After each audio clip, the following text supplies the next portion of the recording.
getting a disability diagnosis for your child is so weird because overnight you somehow become like an expert in the field. You become an expert in that specific diagnosis. I'm not saying I'm a doctor at all whatsoever. What I am saying is I know everything about chromosome 15. We've had my son's diagnosis for about 2.5 years, and I've had to educate the doctors on his diagnosis.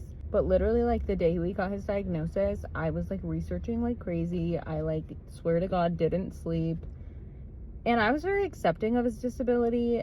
I didn't really go through like a denial phase or anything like that, but I did go through like, I need to know everything under the sun. And unfortunately for me, there's not a lot of research done on my son's diagnosis. So specifically with rare disorders, like, you get to know everything there is out there about these disorders. And while chromosome deletions as a whole is not like super uncommon, the specific diagnosis that my son has is uncommon. And the fact that my son has a double deletion, my husband and I both have it, which is like fucking insane. How did we find each other and fall in love? You know what I mean? Like, suddenly overnight, like, I knew everything about genetics. I also, for some reason, was really interested in genetics at like 12, 13 years old. I literally took my dad's genetics textbook and like read it just like for fun. I oddly was prepared.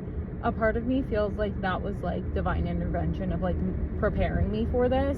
But anyway, suddenly overnight, I was like the most educated on genetics. I was like the most educated on chromosome deletions. I knew everything about my son's disorder, and I'll tell you, it's not great. Not only did I do research on like his specific disorder, but when he got diagnosed, we got a list, like a symptom list, a problem list basically, of like possible problems he could have from this disorder.